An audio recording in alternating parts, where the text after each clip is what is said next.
आज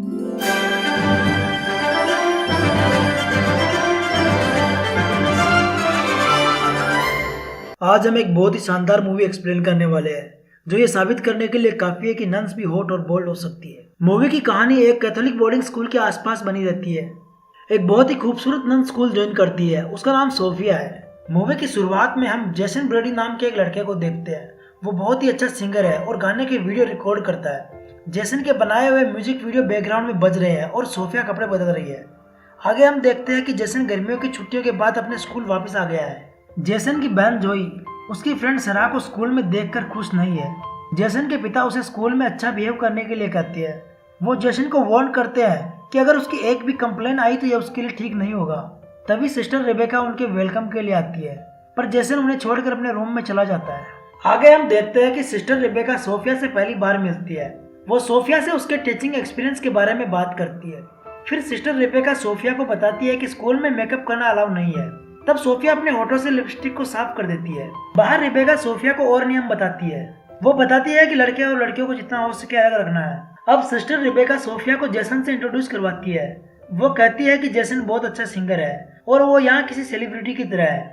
sister Sophia उसे smile pass करती है, पर जेसन अपसेट है क्योंकि उसकी फैमिली उससे खुश नहीं है। सिस्टर रेबेका सोफिया को उसका रूम दिखाती है और उसे अकेला छोड़कर चली जाती है। सोफिया अब काफी रिलैक्स महसूस करती है। वो अपने कपड़ों को बहुत ही अजीब तरह की स्माइल के साथ देखती है। आगे हम जोई को चर्च में प्रार्थना करते हुए देखते हैं। वो अपने भाई के लिए प्रे कर रही होती है क्योंकि वो हमेशा किसी न किसी मुसीबत में पड़ जाता है। आगे हम देखते हैं कि सोफिया जेसन की म्यूजिक वीडियो देख रही है और वो लैपटॉप स्क्रीन को किस कर रही होती है। अगले दिन सोफिया जेसन को लाइव गाते हुए देखती है और वो उसकी तारीफ करती है और कहती है कि तुम्हारे पेरेंट्स को तुम पर प्राउड होगा, पर जेसन अभी भी थोड़ा अपसेट है। आगे सोफिया क्लासरूम में जाती है जहाँ वो जेसन को देखती है। वो अपने दोस्त सरा से बात कर रहा होता है। ये देखकर सोफिया काफी जेलस फील करती है और उसे बहुत गुस्सा आ जाता है। वो सरा को जेसन से अलग आगे की लाइन में बैठा देती है। इसके बाद वो जोई को देखती है। वो जोई से मिलकर खुश होती है क्योंकि जोई जेसन की बहन है। जोई प्रे को लीड करती है ताकि क्लास शुरू की जा सके। जोई को पता चलता है कि सोफिया को प्रे करना नहीं आता है। अब वो अपने भाई जेसन के पास जाती है। वो उसे बताती है कि सोफिया को प्रे करना नहीं आता है, जो कि बहुत स्ट्रेंज है। तभी सरा जेसन को टेक्स्ट मैसेज करती है। जोई कहती है कि सरा तुम्हारी पढ़ाई से तुम्हें भटका रही है। दोनों की इस बात पर थोड़ी बहस हो जाती है। फिर जेसन वहाँ से गुस्से में चला जाता है। सोफिया जेसन को बाहर फॉलो करती है और उसे बुलाती है। वो उसे पूछती है कि क्या सरा उसकी गर्लफ्रेंड है। तब उसे पता चलता है कि जेसन सिंगल है और वो काफी रिलैक्स महसूस करती है। सोफिया का बिहेवियर काफी स्ट्रेंज है। वो जेसन की ओर अट्रैक्टेड है और वो किसी साइको जैसे बिहेव करती है। अगले दिन सरा जेसन से मिलती है और उससे फ्लर्ट करती है। तभी सोफिया जेसन और सरा को किस करते हुए पकड़ लेती है। वो जेसन को वहाँ से जाने को कहती है और सरा को धमकाती है। सरा कहती है कि उसके पिता उस स्कूल के लिए पे करते हैं। सोफिया कहती है कि उसे कोई फर्क नहीं पड़ता कि उसके पिता कौन है, वो जेसन से दूर रहे तो उसके लिए अच्छा होगा। सरा के जाने के बाद सोफिया गुस्से में एक्स को इतना जोर से पकड़ती है कि उसके हाथ से खून बहने लगता है। क्लास खत्म होने के बाद सोफिया जेसन को अपने रूम में मिलने को बुलाती है। क्लास के बाद जेसन सोफिया से मिलने जाता है। सोफिया काफी बोल्ड तरीके से कपड़े पहनती है और वो कानों में ईयरफोन लगा लेती है। वो रूम का गेट खुला छोड़ देती है। जब जेसन वहाँ आता है तब वो अपने हाथों में तेल से मसाज कर रही होती है। जेसन ये सब काफी हैरानी से देख रहा होता है और वो अपने रूम में भाग जाता है। जेसन रात को सो नहीं पाता है क्योंकि उसको बार बार सोफिया दिखाई देती है। अगले दिन सोफिया जेसन से पूछती है कि तुम क्यों नहीं आए थे। तब जेसन कहता है कि मैं भूल गया था। अब जेसन की मॉम उसे और जोई को वीकेंड पे घर ले जाने के लिए आती है। सरा जेसन को जब भी फ्री हो मिलने को कहती है। सोफिया जल्दी से एक प्लान बनाती है।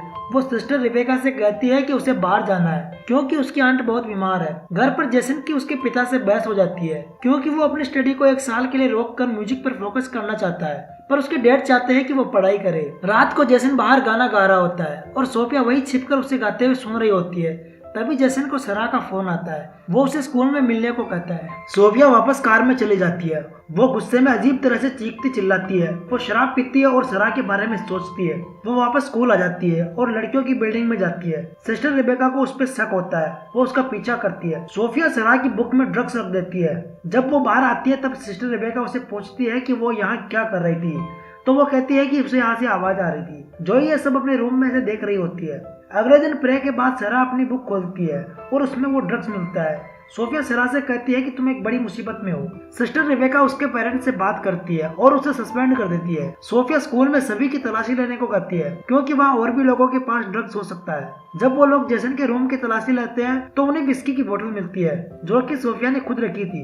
जब वो लोग जेसन के पेरेंट्स से बात करने वाले होते हैं तभी सोफिया जेसन को एक चांस देने के लिए कहती है और सजा के तौर पर जेसन को अगले वीकेंड पर स्कूल में ही रुकने को कहती है और वहाँ का काम करने को कहती है। आगे हम देखते हैं कि सोफिया जेसन की पिक्चर देख रही है और पुरानी बातें याद कर रही है। यहाँ हमें पता चलता है कि वो सिस्टर सोफिया नहीं है। सिस्टर सोफिया स्कूल ज्वाइन करने वाली थी पर उससे पहले ही उसने सिस्टर सोफिया को मार डाला और खुद उसकी जगह पे आ गई। अगली सुबह जेसन स्कूल का काम कर रहा होता है और सोफिया उसकी हेल्प करने आती है। जोई भी वहाँ पास में ही थी। वो जेसन पर नजर रखे हुई थी क्योंकि उसे पता था कि कुछ गलत है।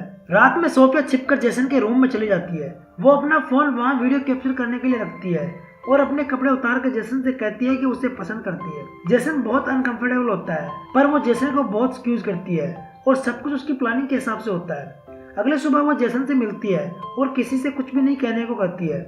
आगे वो जोई को अपने रास्ते से हटाने के लिए प्लान बनाती है। वो आंसर की को खुला छोड़कर जोई को बुलाती है और जब जोई क्लासरूम में आती है तो उसे पकड़ लेती है। वो उसे सिस्टर रिबेका के पास ले जाती है और जोई को सस्पेंड करने को कहती है, लेकिन जोई एक ब्रिलियंट स्टूडेंट है और रिबेका जोई को सस्पेंड करने से मना कर देती है।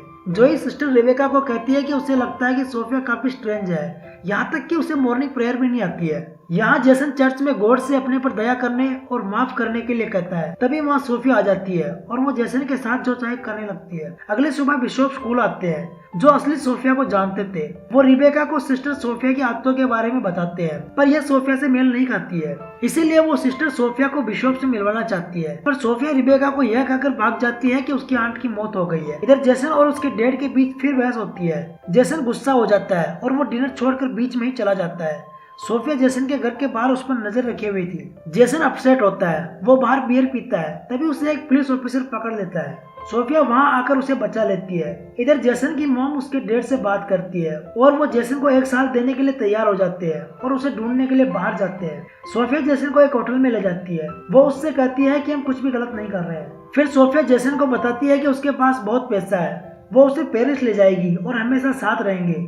जेसन कहता है कि हमने जो किया गलत है, हमने जो कुछ किया वो एक मिस्टेक थी और अब ये सब कुछ खत्म हो चुका है। अब जेसन वहाँ से बाहर आ जाता है जहाँ उसे उसके डैड ढूंढ लेते हैं, उससे माफी मांगते हैं और उसे 1 साल अपनी म्यूजिक पर देने के लिए कहते हैं। फिर वो अपने घर चले जाते हैं। दोनों ही बहुत खुश नजर आते हैं। अगली सुबह जेसन की फैमिली बाहर घूमने जाती है जहाँ जोई सोफिया को बाहर कार में सोते हुए देखती है। उसे सोफिया पर शक होता है। अब सोफिया जेसन के रूम में आती है और उसे ब्लैकमेल करती है। वो जेसन को वीडियो दिखाती है। जोई जेसन से फोन कर पूछती है कि तुम क्या छिपा रहे हो, मैं जानती हूँ कि वो सोफिया की कार थी। अगले दिन सोफिया काफी गुस्सा हो जाती है क्योंकि सरा ने फिर से स्कूल ज्वाइन कर लिया है और जेसन भी अब उससे दूर रहने लगा है। अगले दिन जब सरा बाथरूम में शॉवर ले रही होती है तभी सोफिया वहाँ आती है और उसे मार डालती है। जब जोई बाथरूम में जाती है तब सरा को मरा हुआ पाती है। जेसन और जोई दोनों ही सोफिया पर शक करते हैं। जेसन जोई को सब कुछ बता देता है। जोई उसे बताती है कि उसे पहले ही सब पता है। अब दोनों सोफिया के खिलाफ सबूत कलेक्ट करना शुरू करते हैं। अगले सुबह सोफिया जेसन के गाने सुन रही होती है तभी रिबेका उसे रोकती है। वो उससे ऑफिस में ले जाती है। अब जोई और जेसन सोफिया के रूम में चले जाते हैं। रिबेका सोफिया से पूछती है कि तुमने झूठ क्यों बोला। वो पुलिस को बुलाना चाहती है पर सोफिया उस पर हमला कर देती है। जेसन और जोई को पता चलता है कि वो सोफिया नहीं लॉरा पैटरसन है। वो उसका लैपटॉप ले जाते हैं और रिबेका को ढूंढने लगते हैं। सोफिया वहाँ पहुँच जाती है और उन्हें रोकती है। वो जोई को मारती है। जैसे ही वो सोफिया को जान से मारने वाली होती है रिबेका उसे पीछे से पकड़ लेती है। सोफिया रिबेका को मारने की कोशिश करती है पर जेसन उसकी पीठ में छुरा घोंप देता है। आगे हम दोनों को ग्रेजुएट होते हुए देखते हैं। पिता जोई को मोम की कार गिफ्ट करते हैं और जेसन को गिटार देते हैं। मूवी का नाम है बैड सिस्टर। अगर आपको मूवी अच्छी लगी तो इसे एक बार जरूर देखिए। वीडियो को लाइक कीजिए, चैनल को सब्सक्राइब कीजिए। बहुत जल्दी आपको एक और नया वीडियो मिलेगा।